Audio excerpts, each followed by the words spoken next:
Well, good morning, everyone. It is great to be back here again. Week 9 is over, and boy, was week 9 busy as usual. We have Jed. I'm actually in LA today, and we have Jimmy over in Phoenix and Jed over in the suburb of Illinois. Welcome, everyone. Morning. All right. The one thing I would probably say again, nobody really wants to hear about your team, but I'm currently 3-6 in one of my leagues, the one that we've been around for a long time. I'm in the eighth spot. I'm frustrated because I could have won the last two games, but I keep playing the wrong person. This week I sat Christian Kirk and decided that I'm going to play Amon-Ra St. Brown. Well, Christian Kirk went and scored a touchdown and suddenly had 17 points.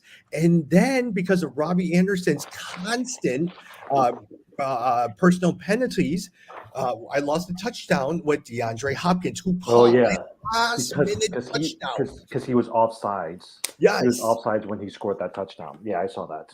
And if I had scored that touchdown, I would have won against my opponent by point 0.7 points. I lost by 7 points. I was so frustrated. And so now I'm 3-6. And here we are in number one. I love to pick your brain. My first number one draft. I have waiver wire number one. I have Justin Fields sitting there. And I know Jimmy wants to trade for him. Tom, actually, I they updated the waiver rankings. I'm number one now. Well, Yeah, if you look at it, the updated rankings, I'm number one. oh, I wonder Yeah, why. it's because the way we set it up, it's based off of the lowest record, and right now I'm the lowest record. So I'm number Interesting. one. So I mean, Jed, you will know, like we're at the point right now in the season where you got to make some drastic changes. If you're in last place and you want to get into the eighth spot for the playoffs, you got to make some drastic changes. Otherwise, you're stuck in the bottom. Yeah, exactly. I mean, that's why I made a trade with Kyle Pitts with Jimmy. I'm starting to, those people that you've been waiting on, to turn around things. Darren Waller's another one. Michael Pittman even lately has not been playing well. So some of these high draft picks that you spent, a lot of capital on, you've waited almost half a season. Now is the time to cut bait, and you got to move to the younger generation. I will say, you guys know in Walter White League that we're in, or the one league we're in together, the turn to the younger folks. So Travis Etienne, Kenny Walker, the Houston running back as well. I mean, that's kind of where you got to be thinking. You got to think forward to these folks who weren't drafted high, and that's how you can maybe turn things around in the second half. Yeah, totally. Yeah. Hey, by the way, number one, I just noticed that Jimmy, yes, has the number one. Oh man, that's why you just made me a draft pick or a trade offer. We have a stand trade offer for Jamar Chase, for Amon-Ra St. Brown, and Chris Ooh. Olave. That's actually so we're working on that right now. Yeah. Oh, that's interesting. 2 for No, 1. but Jed, you're right because like okay, this is a perfect example. This past week, I was really thinking about picking up Justin Fields on the waiver wire, right? And I've been looking at him, and I was like, no, I can't get away from Justin Herbert because I drafted him so high. You know what? I should have done it. Because you're right. Sometimes you pick these players so high, you don't want to give them up. But right now, we're in what maybe another 5 games into the playoffs. You're going to have to dump some of these players that have not up until this thus far have not done anything. Yeah, it's just like watching the stock market, right? When Yeah. you're doing your retirement account, you can't, even though you're invested and you're waiting on that stock, you're holding it, you want it to come back. At some point, you got to cut your losses and say, I'm going to use that capital Yeah. elsewhere. And so that's the Yeah. same thing. Yeah. Yeah.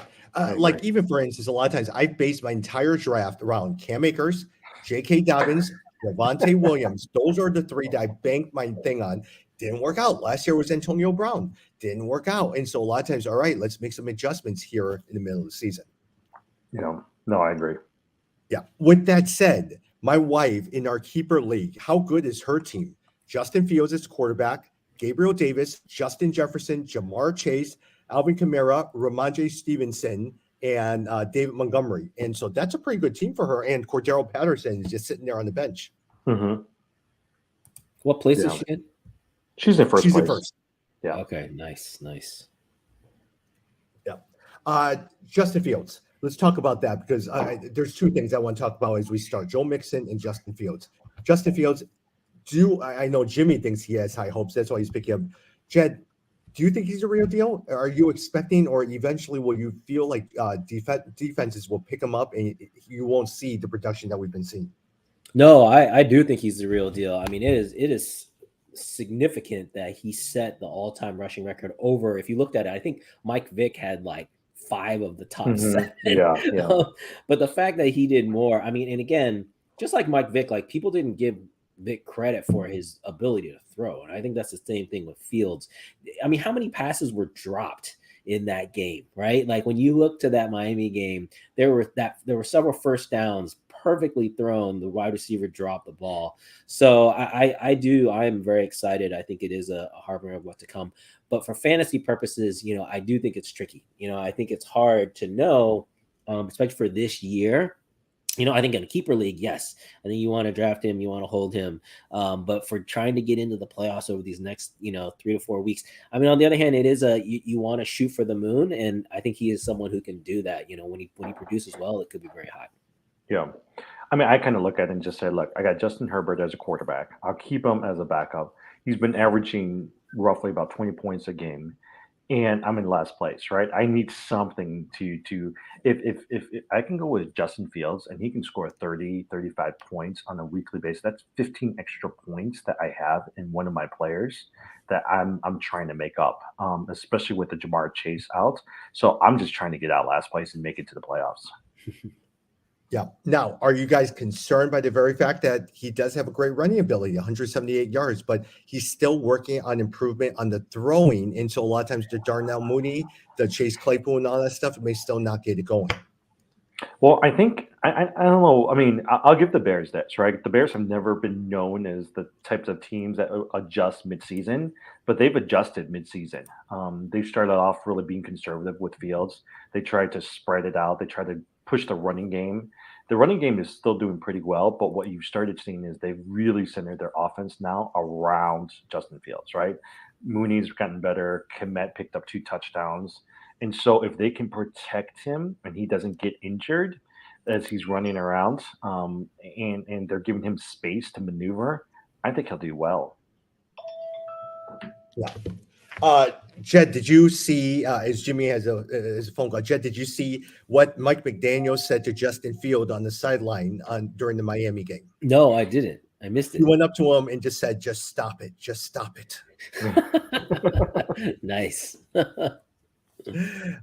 So, hey, now let me ask you a quick question for both of you guys. If you're like Charlene, who does have Justin Fields as a pickup in a dynasty league, would you trade him? Would you keep him? It depends on what else she has, right? She's got, I mean, based off of what you had, she's got a couple good receivers. She's got Justin Jefferson. She's got Jamar Chase. For sure, you want to keep those two. I would say you want I also keep Ramondre Stevenson. And who's your other running back, Tom? Alvin Kamara. Yeah, Alvin Kamara, right? I do think that you would want, if I were her, I would seriously think about a Justin Fields instead of like an Alvin Kamara, depending on how many players you can keep for a dynasty league. But if you're going to choose Kamara and you can get some sort of decent players back, I would go for it unless you really feel like you need a Justin Fields to win this league. Yeah, yeah. Hey, if I were her, I would trade it for a Travis Etienne. I would trade it for a Kenny Walker. I would probably, if I got that offer, I should go for it. Yeah, I have a Travis Etienne. Etienne is amazing. He's been so good. Oh, yeah, yeah. Yeah. All right. Hey, also, Joe Mixon, how good was he? 5 touchdowns? Boy, was he running and catching in the absence of Jamar Chase. He was very, very good. But Jed, you still won against Jimmy, even though he had Joe Mixon. Yeah, that was very fortunate. I had Travis Etienne and Tyreek Hill going against him. No, Mixon had a great outing. I saw we put up kind of the top 10 lists of all time, although we didn't specify if that was PPR league, half point PPR league, or standard leagues.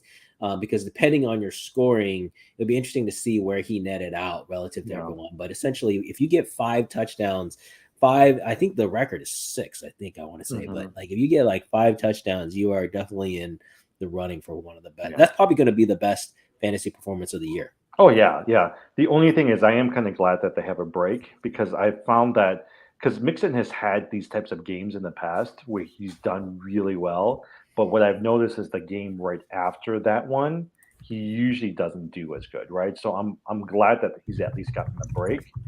It'll be interesting though when they come back from the break coming up here in week 10, if they're still going to center this offense around Mixon, or if they're going to start opening it up and trying to get the receivers more involved as well too. Yeah. Jim, what do you think of the Jeff Saturday hire and the firing of Frank Reich? I'm actually surprised. I mean, I think we were texting back and forth. I was a little surprised that they let go of Frank Reich because remember last year he brought them to the playoffs. He was really highly regarded. Even some people were talking about him as the coach of the year candidate, but for some reason it just hasn't it worked. Right? I do think that it's not all his. By the way, I'm gonna have to pause. Somebody keeps calling me really fast. So here, Got it. yeah. Jed, what do you think in terms of the Frank Reich firing?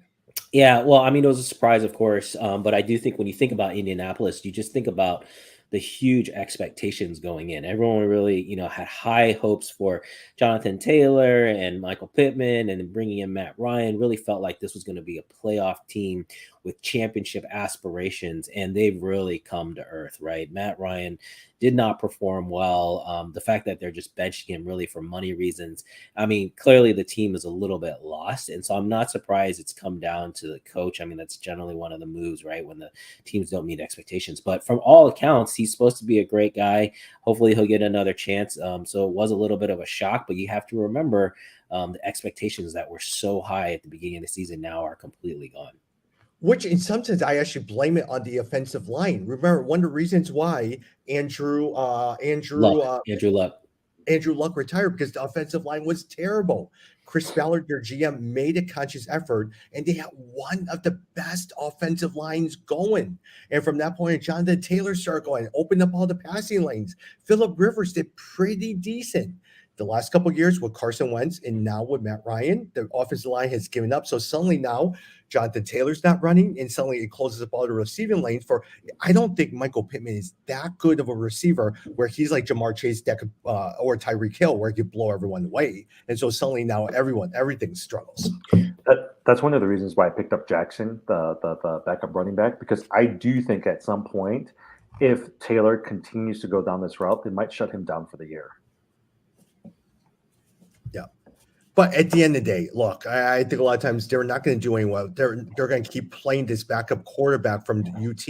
And so a lot of times Ellinger, and so it just will not be very good. So I don't have high hopes. I think a lot of times Michael Pittman has not been good. So we'll see what happens. Well, I mean, ESPN has already started speculating. They're tanking. They're going to try to go for a high draft pick, whether it's 1, 2, or 3, and you can see it. That's why they're playing Ellinger, right? That's why they're taking a risk on a Jeff Saturday. I think what they're doing is they're playing for draft picks right now. Yeah. Do you know which former head would on the Indianapolis coaching staff, or two former head coaches would be replacing? Who is it? The Bears' old coach, John Fox and Gus Bradley of Jacksonville. Yeah. And they thought John Fox would be at least a temporary solution, and so he's not as well too. Yeah. A couple of things as well too. Cowboys, they look like to be the favorites for Odell Beckham. Is he somebody that's on your radar, Jed? Actually, he was. I was debating this. This is we're talking about waiver wire pickups. This is kind of the week you might want to think about getting him, but he really won't be able to. You won't see him play until December, even if he gets picked up, and it's going to take a little bit of time. So I was trying to debate between, essentially, if you get him, you're hoping that he has a nice run right leading up to the playoffs or right during the playoffs, and so.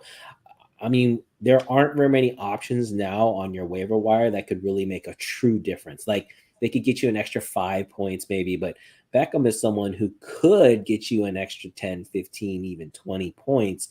So I think if you're needing to swing for the fences, it's not a bad move, but it's only really if you have the time.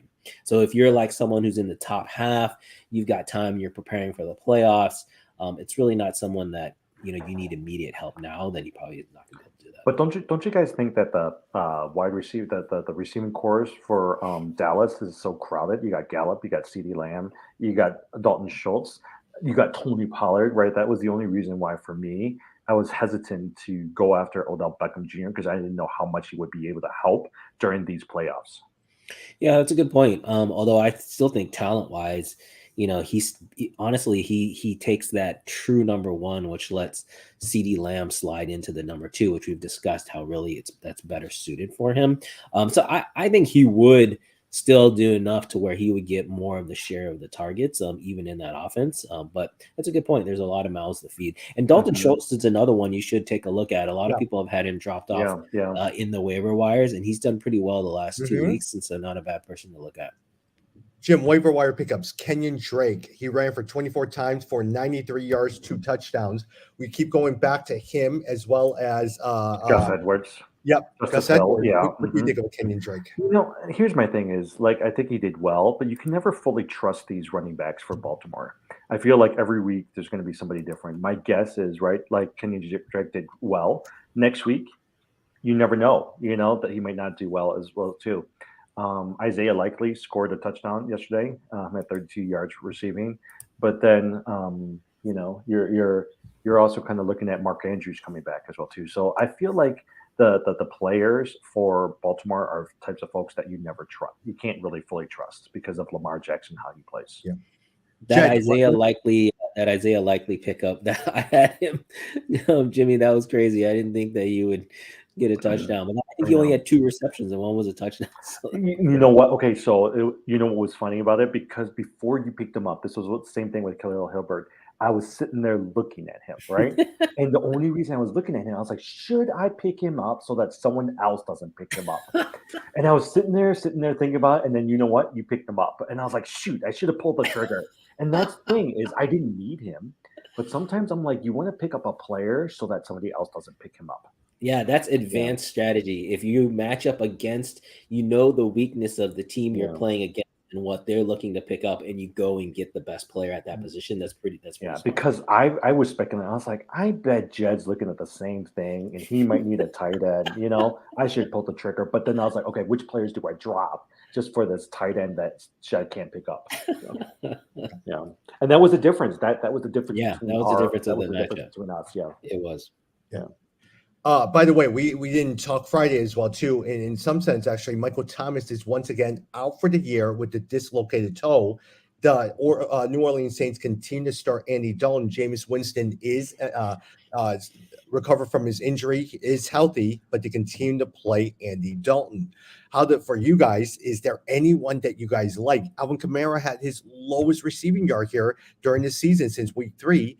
Do you guys even like Chris Olave because of this?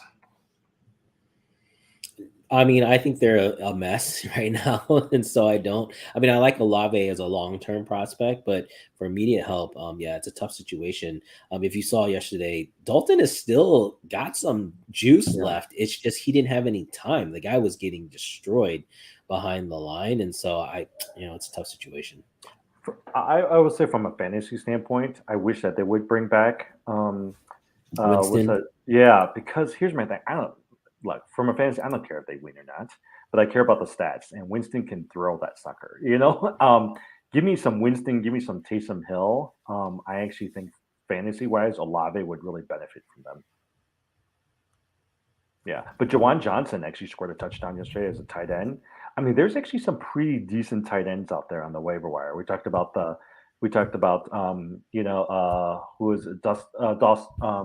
who is who's the Dallas Cowboy guy? Dalton Schultz, right? There's the tight end from Denver, who's actually pretty good. Jawan Johnson, he's the tight end for the Saints. There's some pretty good one. Unfortunately, I don't know about you. Like we said earlier, I think, look, if Pitts and Waller's not doing it for you, it's time to cut them and go for somebody else because there's no point in waiting right now. By the way, one potential injury to watch carefully because if this comes true, he might be out for a couple weeks. Josh Allen being evaluated for UCL injury. He got hit toward the end of the game. And so as a result, he's having some nerve issue in his elbow. So he had that last year and he was out for 4 weeks because of that. Mm-hmm. Yeah. I was watching and they were saying that they're going to try not to put him on the IR. But what I've been looking at is, look, at least in my team, if I'm going to pick up with Justin Fields, I have Justin Herbert as a backup. if anybody really needs a quarterback and the what do you call it, Josh Allen is out, I'm gonna find a way to trade him and get some assets for my Justin Herbert. Yep. Side note, Jed and Jim, since we're both all Bears fans, which two former Bears did the New Orleans Saints sign most recently to their 53-man squad? Two former Bears, high draft picks who were starters. Kevin White. Kevin White is one. Who's the other one? Jordan Starter. Howard. Really? Jordan Oh, Yep, Howard. wow. Jordan Howard and Yeah. Kevin White has now been signed to the active squad for the New Orleans Saints. Oh. I'll never forget Kevin White because when he was drafted, my son and I went to that draft town in Chicago, and actually my son played catch with Kevin and got an autograph for him and all that. So had such high hopes for him, and then it just didn't pan out. So sad. Speaking of that, on the opposite side, Green Bay Packers, is there anyone that you like? The only one, because of the Aaron Jones injury, AJ Dillon is the only one that I'm looking at. Not Aaron Rodgers. He is sitting on that waiver wire. Does anyone disagree with that? No, I don't, and I have to say, as a Bears fan, it has brought me so much joy to see the Packers struggle. And honestly, every week I take the Packers loss over the Bears win at this point. Like, it is just great. See, I don't know if you guys saw the video of him going nuts on the sideline and getting upset, but yeah, they are trash right now. I mean, Romeo Dobbs, I dropped him.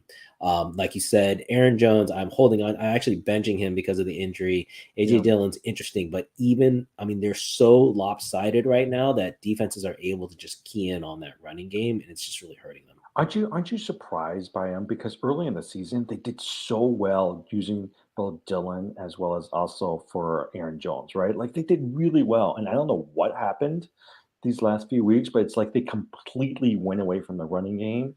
And they have no outside Lazard catching a bunch of passes this past week. They had nobody else out there to catch for them. Well, Rodgers has to he's 2 interceptions in the red zone. He's never done that before. And if you looked at him, both throws he shouldn't have thrown. They were into heavy traffic. He has nowhere to look but himself. Like, he's pressing. He's clearly pressing without Devontae Adams there to kind of bail him out. And so I don't think that it means that his skill set has dropped off. I just think he's in a situation that he's not used to and he hasn't adjusted yet. Yeah. He had 9 interceptions all last year. As of this week, he has 7 interceptions. And so a lot of times he's not, like you said, he's not adjusting to it. But at the same time, the Aaron Jones, AJ Dillon combination actually help because it allows his wide receivers to get open, especially in the early going as well, too. I mean, at some point, don't you guys think that they're going to have to turn it around, though? You know, I mean, there's no way Aaron Rodgers is going to let this happen. So there's a part of me that says they're going to have to do something. They're going to have to focus on the running game. So that's why I'm still at least hoping that between whether it's Aaron Jones or AJ Dillon, they're still at least fantasy relevant. Elijah Mitchell, designated to return from the IR. Are any of you guys interested in Elijah Mitchell with Christian McCaffrey sitting there? That's interesting. That's not a bad idea, although I'm actually more interested in the former 49er, Jeff Wilson Jr. Yeah, he really showed this weekend. I mean, he played well. I actually think he might be the number 1 guy there. He might be the better back than Raheem Mostert. So but that's an interesting one. You know, Mitchell, I mean, McCaffrey, they're probably going to be a little careful with him and hopefully not, trotting him out there every single down. And so there may be room for Elijah Mitchell to have some moments. I agree with you. Jeff Wilson played close to 70% of the snaps this past week, and he was just supposed to be relegated to backup, right? But you're right. He was clearly the better runner and a better pass catcher than Raheem Mostert. What was surprising was Nyheim Hines. I was expecting him to be able to carve out more of a role in Buffalo, and that didn't seem to materialize. I think he had 0 points. So I didn't watch the game, so I don't know if that was just like due to the script, but it would be interesting. I was expecting Hines to have more of an impact there in Buffalo. Another play that we were talking about last week, Michael Carter. A lot of times we thought since the trade for James Robinson, he would do good, but James Robinson had 13 carries, 48 yards. Michael Carter had 12 carries, 76 yards, and 1 touchdown. I mean, you gotta give it to the Jets. They defeated the Bills. Garrett Wilson's had over 100 receiving yards. Zach Wilson looked pretty good. I wouldn't say Zach Wilson's like the best quarterback in the world, but they're going to make some noise going into the playoffs, especially coming off of this victory for the Bills. I was kicking myself for not betting on that game. So I have Yeah. not bet using the Yahoo app all season. I've been like withholding. But when I saw that the Jets were 11-point underdogs to the Bills, I was like, that is a lot of points. I didn't think they were going to win, but I was thinking, man, that is a huge spread. And then they actually went out and beat them. So that was pretty impressive. Yeah. I said, going to the LA Chargers, how disappointing is Keenan Allen? He's probably your third, fourth round draft pick. He has continued to be out with the hamstring. But Jordan Palmer, he catches 106 yards. Gerald Everett, 5 catches for 36 yards. And did he get a touchdown? No, he did not get a touchdown. And then even DeAndre Carter, a lot of times 5 catches, 53 yards. But with Mike Williams and Keenan Allen out, Jordan Palmer is it. Yeah, Keenan Allen is old. I feel like the last couple of years he's missed so many games. That's why I don't want to like pick him up. Even Mike Williams get injured all the time too. That's one of the reasons why when I saw Palmer on the waiver wire last week, I started picking him up because Justin Herbert throws so much. They need someone to help in terms of relieving some of the stress on Austin Eckler. And so Palmer, I mean, even Eckler. Eckler on his podcast said, if I had a fantasy team, I would pick up Jordan Palmer. So for me, Wow. Yeah, so that's why I was like, he's got to know something. So that's why I picked him up. Oh, that was good. That's good intel. Yeah, when you hear that, that's always impressive. Yeah. Hey, on the Tampa Bay side, right? Leonard Fournette has been trash recently. It has not gotten going. But one person to watch is Cade Alton, the tight end. And so a lot of times, even last week with Cade, he had 5 catches, 68 yards, 1 touchdown. That's something in terms of watching him out for. In the last couple games, he's had 68 yards, 1 touchdown, 2 games go, 4 catches, 64 yards. So that's someone to keep on your radar in case you need a tight end. Mm-hmm. Yeah. Switching gears a little bit. Who is your top? Is there anyone, Jed, for you that you're sitting there, man, this is the guy besides Justin Fields that I'm going after this week? No, I mean, we talked about Jeff Wilson Jr. There was one other running back I was looking at. Who was that? We talked about Odell Beckham. And then we talked about Palmer. Oh, Algier from Atlanta. He had a pretty good run, the Atlanta running back, and he might be on the waivers in some of your leagues. Not a bad person to take a look at if you're, again, looking for running back help. Yeah. Jim, what about yourself? I think there's a couple of players that you might want to look at, right? For those people like Jed and I who have a Kyle Pitts, or we have a Darren Waller, David Njoku is coming back off of IR this week. And so I'm looking at him right now, and I realize that he's on quite a few waivers, right? So he might be somebody he was averaging double digits before he got injured. Cole Kmet, has scored a couple touchdowns, 3 touchdowns in the last 2 games. Obviously somebody that Justin Fields is looking at, so you might want to take a look at him as well too. And then actually, I thought Kadarius Toney would do more, but Mecole Hardman has scored 16 and then 26 points and then 12 points in the last 3 games for the Kansas City Chiefs. So I actually think that outside of Juju Smith-Schuster, if you're looking for like another wide receiver 2, he would be somebody to look at. And then also the last one is the Carolina Panthers, Terrace Marshall. Terrace Marshall has scored double-digit fantasy points the last 2 weeks with a touchdown. So somebody to look at as well too. Couple of me is a lot of times be on the lookout for Deshaun Watson. It is now week 9. We're about to hit week 10. He comes back around week 12. And so a lot of times if you just need a sneaky player who might potentially come back and something improve, pick up Deshaun Watson as well too.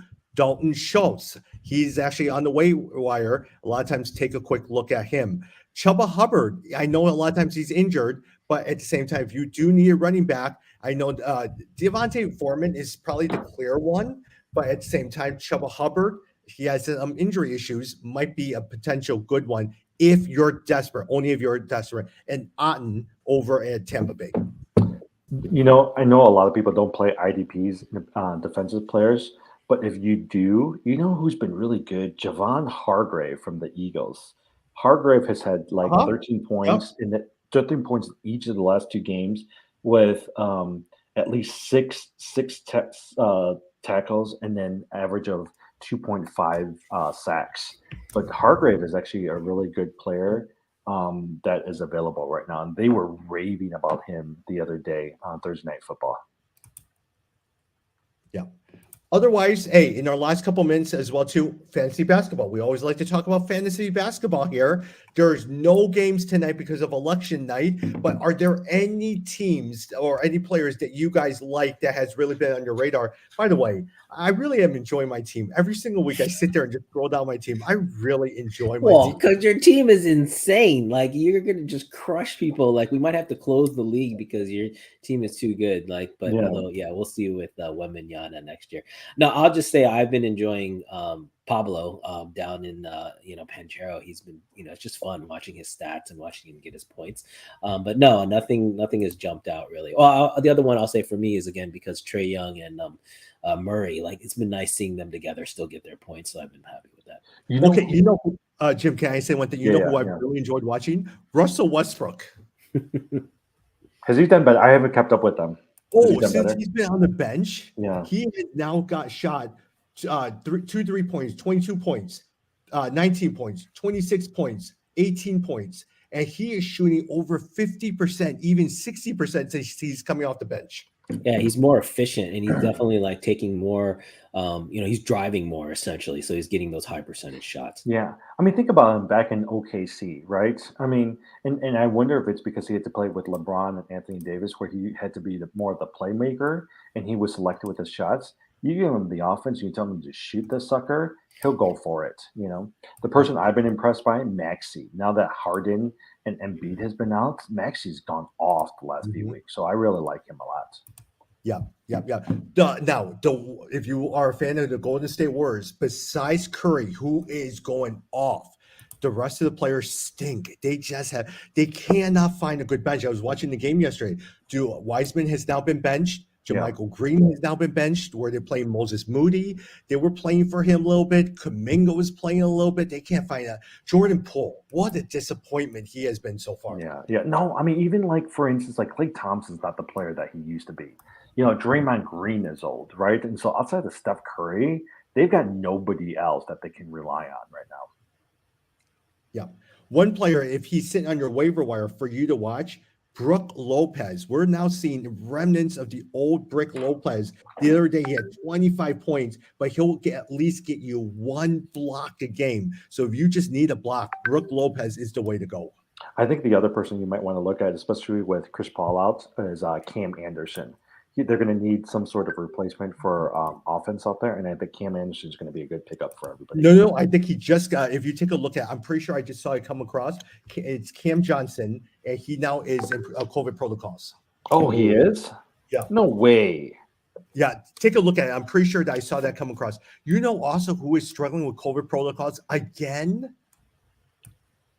No, not Cam Johnson. Cameron Payne. Cameron Payne. Oh, Cameron Payne. Got it. Cam Johnson. Yeah. Cameron Payne. Do you know who is struggling with COVID protocols again, Jed? Rudy Gobert. Rudy Gobert is once again in COVID protocols. Oh man, that's crazy. No, they were saying that that has not helped the Timberwolves at all training for him. Yeah. All right. I am back in Chicago on Thursday, and so we'll probably see you on Friday. Okay. All right. Safe travels. Good seeing you guys.